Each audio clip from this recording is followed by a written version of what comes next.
রমজান আসতেছে সামনে। রমজান মাসে মোড়েলগঞ্জের কোনো হোটেল মনে হয় বন্ধ থাকে না, নাকি নাকি বন্ধ থাকে না খোলা থাকে? কেমন খোলা থাকে? দুপুরবেলা খোলা থাকে, লেখা থাকে বিশেষ দ্রষ্টব্য, ভিতরে পর্দার সহিত খাওয়ানোর ব্যবস্থা আছে। আলহামদুলিল্লাহ। দেখছেন আলহামদুলিল্লাহ কইছে একজন, কে জন? জোরে কর নাউজুবিল্লাহ। তাহলে আমরা কি করলাম বলেন? আমাদের কি অর্জন হলো? সাহাবীরা অনলি রোজা রেখেছেন 16টা, তারা মুত্তাকি হয়ে গেছেন। সুবহানাল্লাহ বলেন। আর আমাদের মুত্তাকি হওয়ার জন্য 30 বার 40 বার রোজার মাস আসছে, এ পর্যন্ত বিড়ি খাওয়া বাদ দেই নাই। এ জাতি ভাত বেশি খায় না বিড়ি বেশি খায়? হ্যাঁ, বিড়ি খায় বেশি। হাই রে, বিড়ি টান মারে, সারাদিন ভালোই থাকে। সেহরি খায়, ফজর পড়ে, জোহর পড়ে, আসর পড়ে, মাগরিব পড়ে, ইফতার টিফতার কইরেই বুড়িকে ফাঁকি দিয়ে বুড়া বের হয়। বুড়িতে বলে, বুড়ি তুই থাক, আমি একটু আসি। চৌমোহনী ত্রিমোহনী চৌরাস্তার মোড়ে দোকানদারের সামনে যে আশেপাশে দেখে হাজি সাহেব মানুষ তো অজ করে আসছে, আবার এদিক সেদিক দেখে ভিতরে ঢুকে এক কোনায় বসে বলে, বিড়ি দে। একটা টান দিয়া একটা বিড়ি খায় বলে, সারাদিন খাই নাই, কাজা সহ আদায় করে আরো দুটা দে। আসে না নাই? আমরা কি মুত্তাকি হতে পারলাম বলেন? আমরা এখনো মুত্তাকি হতে পারি নাই। তাকওয়ার চূড়ান্ত লেভেলে চলে গেছেন সাহাবীরা।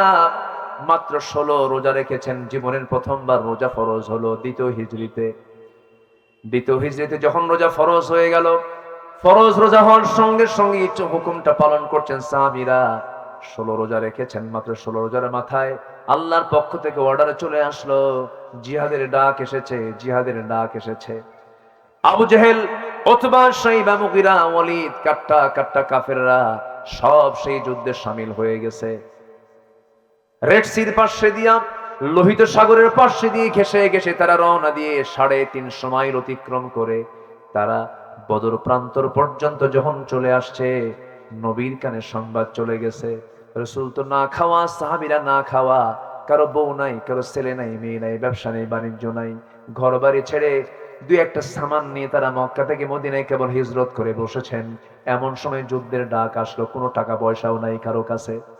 আমার নবীজি এই চিত্র যখন তিনি দেখতে পেলেন, সাহাবায়ে কেরামকে লক্ষ্য করে বললেন, সাহাবীরা, আমি আজকে তোমাদেরকে এমন একটা কথা বলবো, এমন একটা ডাক দেব, যে ডাকটা যেই ডাকে সাড়া দিলে পরে আকাশ এবং জমিন বরাবর প্রশস্ত জান্নাত আল্লাহ পাক তোমাদেরকে দান করবেন। এই কথা বলার সঙ্গে সঙ্গে সাহাবীরা বলছেন, ইয়া রাসূলুল্লাহ, কি বলবেন হুজুর, আপনি আমাদেরকে বলুন।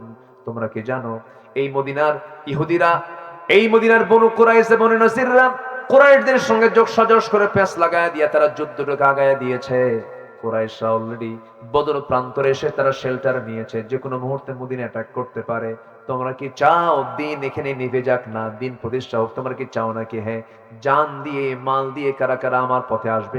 সঙ্গে সঙ্গে তারা হাত উঁচু করে লাব্বাইক ইয়া রাসূলুল্লাহ, আমরা প্রস্তুতি নিয়ে ফেলেছি, আমরা রোজাও রাখবো, আমরা জিহাদও করব, রোজাও ফরজ, জিহাদও ফরজ।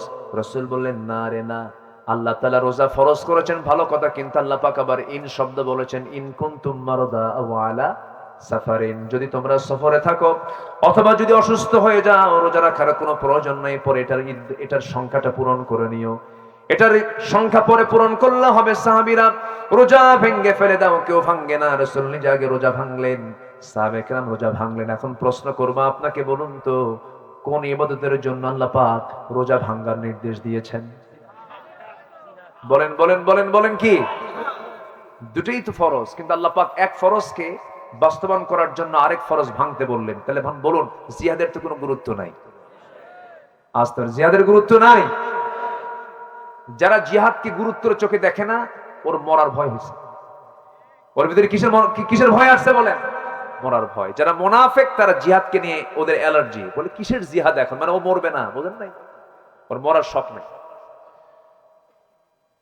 কষ্ট দিচ্ছি মনে হয় আপনাদের? যত রক্ত লাগে দেব, প্রয়োজনে লোক পাঠাবো, আমি যাব। এরকম টাইপের লোক তো আমার দেশে নাই মনে হয়। আছে কিনা বলেন? উহুদ যুদ্ধের দিন নবীর সাথে নামাজ পড়েছে মুনাফিকরা, নবীর সাথে। নবীর ওয়াজ শুনে চোখের পানি ফেলে কেঁদেছে। নবীর সাহাবীর মতো ওরাও নবীর পিছে পিছে ঘুরেছে। নবীর রাসূলের মুসাল্লার সোজা বরাবর নামাজ পড়েছে মুনাফিক। চোখের পানি ফেলে ফেলে কেঁদেছে। যুদ্ধের দিন রাসূল তাদেরকে চিনতে পেরেছেন, এরা আসলে নামাজি ছিল কিন্তু মুজাহিদ ছিল না, এরা মুনাফিক ছিল। এজন্য মুনাফিক চেনার জায়গা নামাজ, রোজা, হজ, যাকাত না জিহাদ, এটা মাথায় রাখতে হবে। তাহলে রমজান মাস কি শুধু রোজার মাস না জিহাদের মাস? রমজান মাস কি শুধু জিহাদের মাস না শহীদের মাস? রমজান মাস শুধু রোজার মাস না বিজয়ের মাস? এই ওয়াজ তো আমাদের করতে দেয় না। হুজুর জিহাদ ছাড়া ওয়াজ করবেন, শুধু আকাশ নিয়ে কবেন আর কবর নিয়ে কবেন, দুনিয়া আমরা দেখে নেব। এগুলো করেছে ওরা। আমরা সুযোগ পেয়েছি, একটা সময় পেয়েছি, এটাকে কাজে লাগাবো। যতক্ষণ না কোরআন জায়গা মতো না গেছে আমাদের সংগ্রাম চলবে ইনশাআল্লাহ। জোরে বলে ইনশাআল্লাহ। আমরা সবাইকে নিয়ে চলতে চাই। আমরা আলিয়া বুঝি না, কওমি বুঝি না, গোল টুপি বুঝি না, জালি টুপি বুঝি না, জুব্বা বুঝি না, পাঞ্জাবি বুঝি না। আমরা বুঝি লা ইলাহা, এক কালিমায় বিশ্বাসী হয়ে, ইব্রাহিমের সন্তান হয়ে, বিশ্ব নবীর উম্মত হয়ে সামনের দিকে এগিয়ে যাব। কোন ফিতনা না সৃষ্টি করে, নিজের দরবারকে প্রাধান্য দিতে গিয়ে ভ্রাতৃত্ব নষ্ট করে আমরা ঈমানকে, ইসলামকে পিছিয়ে নেব না। আমরা ঈমান ইসলামকে সামনের দিকে বেগবান করব। জোরে বলি ইনশাআল্লাহ। আল্লাহ কবুল করুন, জোরে বলি আমিন। আমাদের হৃদয় হতে হবে আকাশের মতো উদার। আজকে মুসলমানদের বিজয় চলে আসতে শুধু মুসলমানের ফেরকাবাজির জন্য আজকে এই অবস্থা। আমাদের এক হওয়ার দরকার আছে না নাই? মারামারি লাগে হলো হাত বাঁধা নিয়ে, নাভিতে হাত বাঁধবো না বুকে হাত বাঁধবো, এটা নিয়ে মারামারি। অথচ এটা কোনো সাবজেক্টই না। আমি গেছি মক্কায়, নামাজ পড়তেছি মক্কায়, ইমামের পিছনে নামাজ পড়ি, আমার সাথে আরো কিছু লোকজন ছিলেন। তো এক নাইজেরিয়ান কালো কুসকুসে মানুষ, ওরা তো হাঁটার সময় হুঁশ নাই, ওদের গুতা মেরা চলে যায়। মানে আমরা দুজন হাতে গল্প করতেছি, নাইজেরিয়ান একটা লোক এই দিক দিয়ে ঢুকে, দুজন এই চলে গেল। মানে এরা এক টাইপের মানুষ, বুঝলেন, মানে বিচিত্র মানুষ। এরকম করে আমাদের মধ্যে একটা গুতা মেরে সে নামাজে দাঁড়ায় গেছে। আল্লাহু আকবার বলে হাত আর বাঁধে নাই, নাভিতেও নাই, বুকেও না, হাত ছেড়ে দেওয়া। নামাজ শেষেই আমার সাথে যে এক সফর সঙ্গে ছিল, প্রথমবার গেছে, সে আমাকে আম মানুষ, আমাকে বলতেছে হুজুর এটা কেমন কথা, এই আবার কি নামাজ পড়লো, হাত বাঁধলুই না। তো বললাম তুই ফতুয়া দেওয়ার কে এখানে? এখানে মুফতি নাই? এখানে কত বড় গ্রান্ড মুফতি আছে, প্রত্যেকটা জায়গায় তারা ঘোরাঘুরি করতেছে, দেখতেছে কার সে কে কি করে। তোর ভুল হলে তো তারাই এসে ধরতো, তুই এত কথা বলিস। আমার দেশে শুধু ভুল ধরার তালা থাকে, আছে না নাই বলেন তো, আছে না নাই?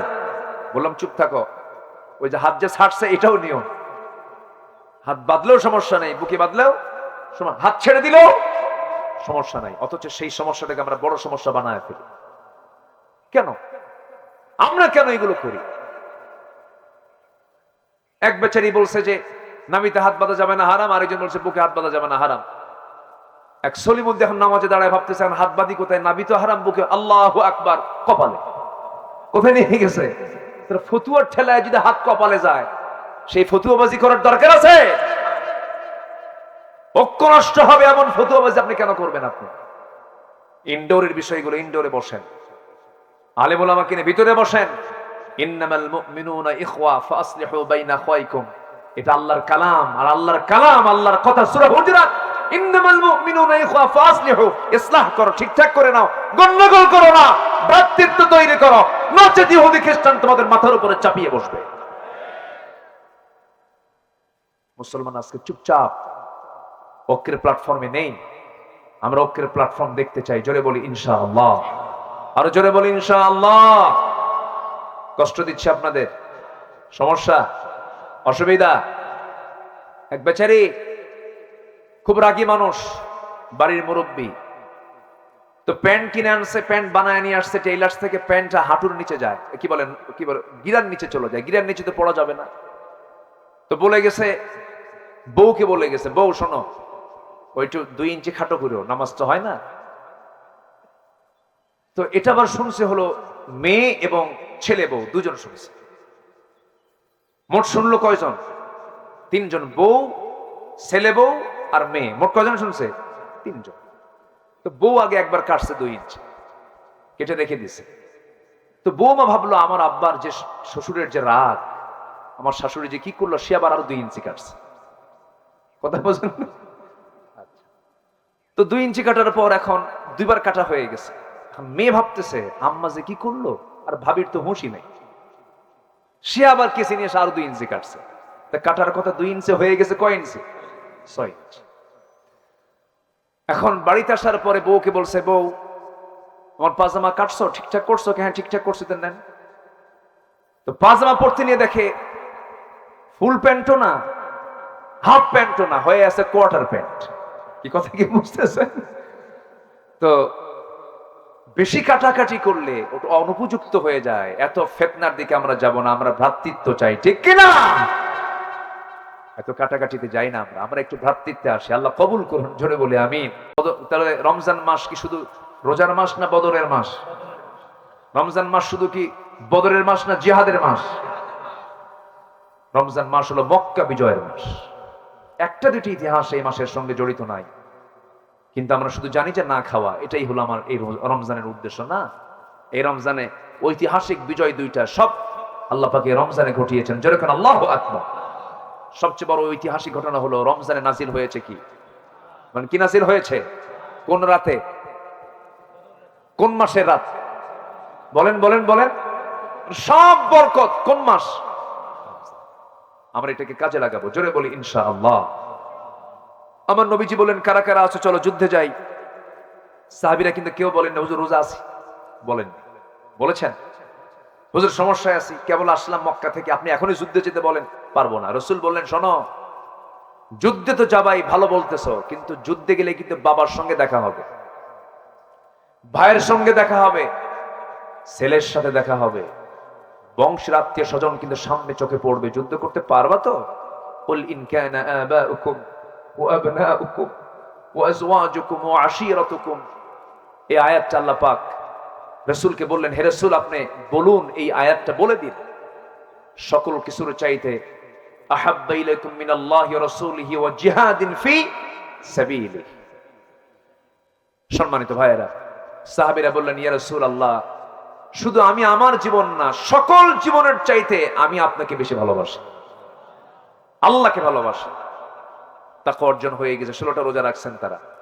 আমার রাসূল যুদ্ধের ডাক দিলেন, তরবারি নাই, ঘোড়া নাই, খেজুর গাছের ডাল কেটে দিলেন। আফরার ছেলে, মদিনার আফরার 2টা ছেলে, ছোট্ট ছোট্ট 2টা বাচ্চা, আস্তে আস্তে করে ছোট ছোট পা হেঁটে হেঁটে নবীর সামনে এসে বলছে, হুজুর একটা কথা বলবো কি আমরা? বলো বাবা, কি বলবা? শুনলাম নাকি যোদ্ধার সংখ্যা নাকি কম হয়েছে, আপনি যোদ্ধা খুঁজে পাচ্ছেন না, মুজাহিদ পাচ্ছেন না, আমাদেরকে একটু কাজে লাগানো যায় কি? সুবহানাল্লাহ বলবেন না? তোমরা কি করবা? আমরা একটু যুদ্ধে যাব। কেন? তোমাদের মতলব কি? কি যুদ্ধ করবা বলো? আবু জেহেলকে খাইয়া ফেলাম। আল্লাহু আকবার। মানুষ ছোট কিন্তু টার্গেট বড়। আরেকজন মা আসছে নবীর কাছে। কে আসছে? এক সন্তানের মা আসছে। সন্তানের বয়স 1.5 বছর। কয় বছর? 1.5 বছর। 1.5 বছরের ছোট্ট বাচ্চা নিয়ে নবীর সামনে এসে বলে, হুজুর আমার স্বামীও নাই, আমার বড় সন্তানটাও না, আমি তো মহিলা, আমার এই 1.5 বছরের সন্তানটা আপনার হাতে দিলাম, ঢাল বানায় নিয়ে, ঢাল বানায়। কোন মাসে বলেন? কোন মাসে বলেন? রমজান মাসে। আমার নবীজি বললেন, সাহাবী, আল্লাহ তোমার হৃদয়ের এই চাওয়াটাকে আল্লাহ পাক কবুল করে নেন। সন্তানটা কোলে নিয়ে আবার তাকে ফেরত দিলেন, যাও, পাঠায় দিলেন। আমার নবীজি ছোট্ট 2টা বাচ্চাকে কাছে পেলেন, কাছে পেয়ে বলছেন, তোমাদেরকে পারমিশন দেব কেমনে? তোমরা তো ছোট মানুষ। বড়জন বলে, হুজুর অন্তত আপনি আমাকে পারমিশন দেন, আমাকে ফেরত দিবেন না, আমি ওর চাইতে শক্তিশালী, ওর চাইতে বয়সে বড়। ছোটজন বলে, হুজুর ও যদি পারমিশন পায় আমাকে বাদ দিবেন না, কারণ ও লম্বায় বড় হতে পারে কিন্তু গায়ের শক্তি আমার বেশি। আমার নবীজি খুশি হয়ে গেলেন, দুজনকে পারমিশন দিয়ে দিলেন। যুদ্ধে 2 জনে রওনা দিয়েছে, 313 জন মিল হয়ে গেল। 313 জন সাহাবীকে নিয়ে আমার রাসূল যখন বদর প্রান্তরে যখন পৌঁছে গেছেন, বালুর জায়গা, আল্লাহ পাক আমাকে বহুবার সেখানে নিয়েছেন। সেই বদর প্রান্তরে বালুর পাহাড় আছে, বালুর পাহাড়ের পাশে যখন সাহাবীরা দাঁড়ায় গেছেন, হাঁটু পর্যন্ত পা গেড়ে গেছে, হাঁটতে পারে না। সাহাবীরা বলছে, হুজুর এমনি খাই নাই 16 দিন, শরীরটা দুর্বল, আমরা যুদ্ধে আসছি, এসেও যদি কদমটা যদি মজবুত করে না হাঁটতে পারি, একটু আল্লাহর কাছে আপনি সাহায্য চান। আমার নবীজি আল্লাহর দরবারে দোয়া চাইলেন, আকাশের দিকে হাত দুটো উঁচু করলেন, আকাশে ঘন মেঘ জমা হলো। এক চূড়ান্ত পর্যায়ে এক সময় দোয়া কবুল হয়ে গেছে। খন্ড মেঘ, কালো খন্ড মেঘ এসে নবীজির মাথায়, সাহাবে কেরামদের মাথায় এসে যখন সোজাসুজি হয়ে গেল, মুষলধারে বৃষ্টি হলো। বালুতে যখন বৃষ্টি নামে, বালুর উপরে যখন পানি পড়ে, বালুটা নরম হয় না, শক্ত হয়। শক্ত হয়ে গেল, সাহাবীদের গোসল হয়ে গেল, সতেজ হৃদয় হয়ে গেল, যুদ্ধের ডাক চলে এলো, যুদ্ধ শুরু হয়ে গেছে। আমার বন্ধুগণ, ছোট্ট দুইটা বাচ্চা সবার কাতারে, সামনের কাতারে ঠিক মাঝখানে দাঁড়ায়া, দুজন ভাই মাঝখানে একজন সাহাবীকে দাঁড় করায় রেখে তারা দাঁড়ায় আছেন। এই ছোট্ট দুইটা বাচ্চা ওই সাহাবীকে লক্ষ্য করে বলছে, চাচা ইবনে মাসউদ, আবু জেহেল কোথায়? সুবহানাল্লাহ বলবেন না? কোন মাসের কথা এগুলো বলেন? কোন মাসের কথা? নাকি মারতো রাসূলকে, নাকি থাপ্পড় দিত রাসূলকে, নাকি ঘাড় ধাক্কা দিয়ে মক্কা থেকে বের করে দিয়েছে, এই জন্য আমরা তাকে মারতে চাই? ছোট্ট মানুষ সোজা কথা বলে দিয়েছে। ইবনে মাসউদ বলেন, ওই যে ঘোড়ার পিঠে বসে আছে, ওটাই হলো কাফিরদের লিডার, কুরাইশদের লিডার। বলতে দেরি, যেতে দেরি হলো না, সিংহের মতো গর্জন দিয়া, বাজ পাখির মতো উড়ন্ত হয়ে দৌড় মেরে চলে গেছে। দুই দিকে দুইজন পজিশন নিয়ে তরবারি নিয়ে দাঁড়ায় গেছে। কেউ টের পায় না, সবার তো বগলের নিচে, টের পায় নাই, খেয়াল করে নাই। আল্লাহু আকবার বলে সজোরে দুই ভাই ওই যে একসাথে আঘাত করেছে আবু জেলের দুই পায়ে, আবু জেল ধরাশয়ী হয়ে ওই জমিনে পড়ে গেছে। আর কোমর সোজা করে আবু জেল আর কোনোদিন দাঁড়াতে পারে নাই। জোরে বলেন আল্লাহু আকবার। বড় ভাই কি পিছন থেকে কাফেররা অ্যাটাক করে ফেলেছে, এক আঘাতে তার ডান হাতটা চামড়ার সঙ্গে ঝুলতে থাকলো, ঝনঝন করে তরবারি পড়ে গেল। বড় ভাই মুআজ বাম হাতে তরবারি তুলে নিলেন, যুদ্ধ চালাতে থাকলেন, কিন্তু ডান হাতটা, ঝুলন্ত হাতটা এসে বাম হাতে ধাক্কা খায়। বারবার ডিস্টার্ব হচ্ছে মনে করে ঝুলন্ত চামড়ার সঙ্গে ঝুলে থাকে হাতটাকে বাম পায়ের নিচে যুদ্ধ চালালে, বাম হাত চালাতে নিয়ে বাম হাতেও কেটে ফেলে দিয়েছে। দুই হাত পড়ে গেল, গর্দানে আঘাত করলো, গর্দানটাও ছিটকে পড়ে গেল। বড় ভাই মুআজ দুনিয়া থেকে বিদায় নিয়ে গোটা বিশ্ববাসীকে জানায় দিলেন, রমজান মাসে আল্লাহর দ্বীন কায়েম করার জন্য বুকের তাজা রক্ত রোজার মাসে এমন করে উজাড় করে দিতে হয়। জোরে কান সুবহানাল্লাহ, আরো জোরে কান সুবহানাল্লাহ। আমার বন্ধুগণ, যুদ্ধ থেমে যাচ্ছিল, মুসলমানদের বিজয় হয়ে গেছে। 70 জন কাফের দুনিয়া থেকে বিদায় নিয়েছে। এইদিকে 14 জন সাহাবী শাহাদাত বরণ করেছেন। উবাইদার মন খারাপ, উবাইদ বিন জাররাহ কান্দে। সাহাবীরা বলেন, হুজুর উবাইদা কাঁদতেছে, কান্নার কারণ হলো উবাইদার বাপ আজকে যুদ্ধে মারা গেছে। রাসূল বলেন, আমার প্রিয় সাহাবী, উবাইদার বাপকে তোমরা কে মেরেছো? ঠিক করো নাই। একজন বলতেছে, হুজুর আমরা উবাইদার বাপকে আমরা মারি না, উবাইদা নিজেই মেরেছে। আমার নবীজি বললেন, উবাইদা এইদিকে আসো। বুকের সঙ্গে জড়িয়ে ধরে বলছেন, উবাইদা আজকে তুমি সন্তান হয়ে বাপকে মেরে ফেলেছো, হত্যা করেছো শত্রু মনে করে। আল্লাহর 8টা জান্নাত তোমার জন্য অপেক্ষা করতেছে। জোরে বলি সুবহানাল্লাহ, আরো জোরে বলি সুবহানাল্লাহ। আমার ভাইয়েরা, রমজানের চেতনা লালন করতে হবে। রমজান মানে হলো বিজয়ের চেতনা, রমজান মানে হলো জিহাদের চেতনা, রমজান মানে হলো দিন প্রতিষ্ঠার চেতনা। দিন যদি বিজয়ী হয়ে যায়, রোজার দাবি কি বেহায়াপনা?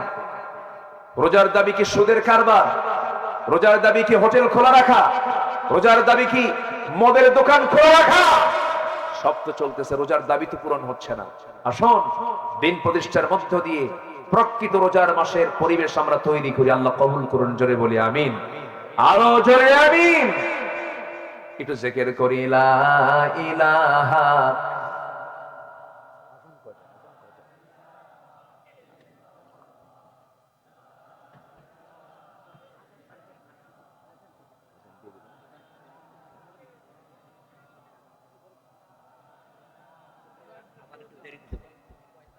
আরো জোরে লা ইলাহা ইল্লাল্লাহ।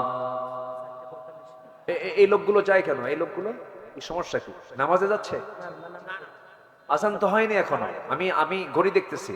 বসেন, কেউ যাবেন না। আমি ইচ্ছা হলো উঠলাম, ইচ্ছা হলো বসলাম। এটা কি মাহফিলের শান? এটা কি জনসভা না ইবাদতের জায়গা? হ্যাঁ, এটা ভাববেন না যে এটা কোনো দলীয়, আমাদের দেশে যে ট্র্যাডিশনালি যে দলীয় জনসভা, ওই বিড়িও খায় জনসভায় থাকে। চা পান বিড়ি খায়, জনসভা শোনে, কিন্তু এটা কি শুধু জনসভা? এটা জনসভা? এটা কি ইবাদতের জায়গা? বলি আলহামদুলিল্লাহ।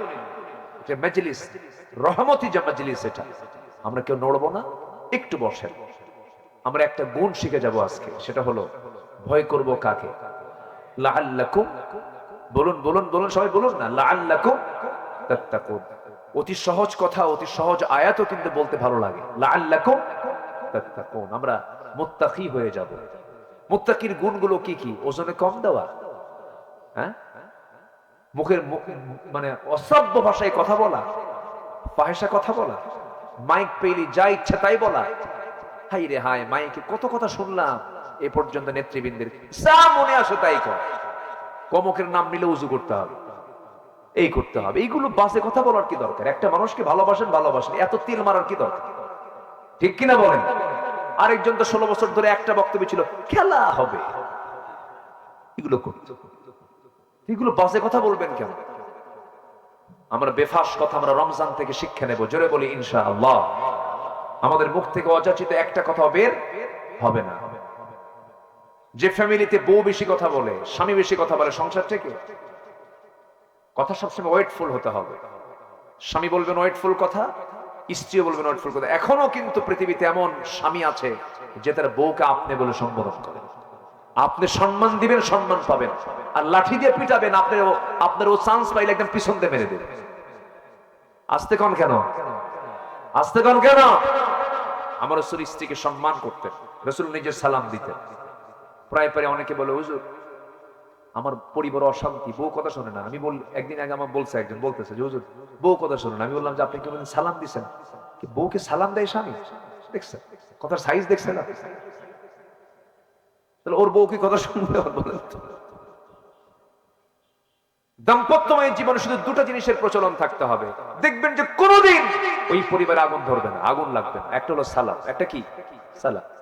সালাম দেবে বউ স্বামীকে, স্বামী বউকে, যে যখন সময় পাবে সালাম দিয়ে দেবে। আর যদি কোনো গন্ডগোল লাগে, যে ভুল করছে সে শুধু বলে ফেলবে সরি, দুঃখিত। এই যে দুঃখিত আপনি বললেন, এই দুঃখ প্রকাশ করার পরে কি আর কোনো গন্ডগোল থাকে? দুঃখিত মানে কি দাড়ি কি ফুল স্টপ? দুঃখিত, ভুল, বাস, সরি। আর কি কোনো কথা আছে? কিন্তু এক্ষেত্রে মেয়েদের কিছু সমস্যা আছে।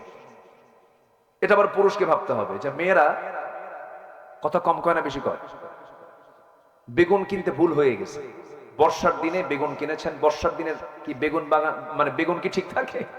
উপর থেকে একদম দেখা যায় একদম ক্লিয়ার, কোনো কোথাও কোনো সমস্যা নাই, কিন্তু কেমনে যে পোকা ঢুকছে চোখে পড়ে। তো বেগুন কিনে এনে বউকে দিচ্ছেন, এটা কুটে রান্না বান্না করা। একটা বেগুন শুধুমাত্র বটির মানে বটিতে দেওয়া মাত্রই দেখে যে পোকা, ওই যে মাথায় হাত দিয়ে বেগুনের তফসির 3 ঘন্টা। আসে না নাই? বলেন তো, আসে না নাই? আল্লাহ পাক নারীদেরকে এরকম করে বানিয়েছেন, ওরা কথা একটু বেশি বলে, ওদের কথা বলা বেশি দরকারও। কারণ বাচ্চার সঙ্গে কথা বলতে হয় কম না বেশি? আস্তে, কম না বেশি? বাচ্চা দেখে কে, বাপ না মা? কে দেখে? মা দেখে। তো বাপ যদি দেখতে যেত, বাপও বেশি কথা বলতো। আল্লাহ দায়িত্ব দিচ্ছেন কারে? মায়ের। তা মা এক কথা একবার কয় না, বারবার কয়, বাবা থাম, বাবা থামো, বাবা খাও, একটু ঘুমাও। এই যে বারবার বারবার বলতেছে, আপনি বলবেন? আপনার যদি একবেলা দায়িত্ব দেওয়া হয়, ঠেকনা খাবে 3-4 বার। কি আমি কি ভুল বলতেছি? আর আপনি, যিনি মা, তিনি একটা কথা বারবার বলছেন। বিজ্ঞান বলতেছে প্রত্যেক দিন একটা মা, একটা মহিলা সারাদিন কথা বলে 5000 শব্দ। আর মেয়েরা কি বলে? মেয়েরা বলে 5000 শব্দ, আর ছেলেরা বলে মাত্র 2000 শব্দ। কয় হাজার বেশি? এটা মাথায় রাখবে, তাহলে আর কোনো গন্ডগোল হবে। আল্লাহ এলাকার প্রত্যেকটা পরিবারকে জান্নাতি পরিবার হিসেবে কবুল করুন। মায়েরা নামাজ পড়ে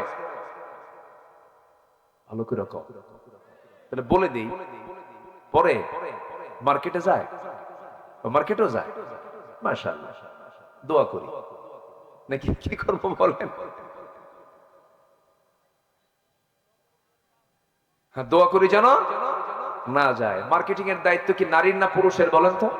আবার কিছু কিছু পুরুষও সমস্যা আছে, বউ সুন্দর হলে দেখে দেখে বেড়ায়, এলাকায় দেখায় যে দেখো আমার বউটা, দেখো তো সুন্দর না, এই বন্ধু দেখতো আমার বউটা সুন্দর না। কত বড় ছোট লোকের বাচ্চা এটা, আছে না নাই? ওটার নাম দায়ুস। ওটার নাম কি বলেন তো? দায়ুস। বউকে দেখায়, তাও আবার হেঁটে হেঁটে দেখায় না, হুন্ডাই তোলে। এখনকার হুন্ডা তো আবার সাইজ বাইজ নেই, আগে তো হুন্ডার সমান ছিল সিট, প্যাসেঞ্জার ড্রাইভিং সিট সমান। এখনকার ড্রাইভিং সিট হলো আন্ডারগ্রাউন্ড, আর প্যাসেঞ্জার সিট হলো 3 তলা। ঠিক আছে না? হুন্ডার আওয়াজ নাই, হুন্ডার আওয়াজ কম, এই জন্য আবার মেকারের কাছে গিয়ে বলে এই পাইপটা খোল। মাঝে মাঝে বউ নিয়ে ঘুরি, কেউ দেখে না, আওয়াজ নাই। তো পাইপ খুললে তো হেলিকপ্টারের আওয়াজ শুরু হয়, বুঝেন না? দিলে একখান টান, এক টানে এলাকাবাসীকে বুঝাই দিল আমার একখান বউ আছে, তোমরা দেখো। যেরকম নাউজুবিল্লাহ, সে বউটার মাথার চুল ছেড়ে দেওয়া, ঠোঁটে লিপস্টিক লাগানো, 2 গালে আটা ময়দা লাগানো, লাগায় নিয়ে ব্যাস হুন্ডাই তুলে জাতিকে দেখায় দিয়ে সন্ধ্যার আগ দিয়ে নদীর তীরে বসে 16 Pro Max আইফোন দিয়ে ছবি তুলে সেই ছবি ফেসবুকে পোস্ট আপলোড দিয়ে বলে, প্রিয় বন্ধুরা আসুন আমার বউটাকে সবাই মিলে জামাতের সাথে দেখি। যেরকম নাউজুবিল্লাহ, বউ কি জামাতের সাথে দেখা না ব্যক্তিগত দেখা? বউ কয়জনের? আস্তে কর, বউ কয়টা, কয়জনের, কয়জনের? আর ও বানাইছে জাতীয় সম্পদ।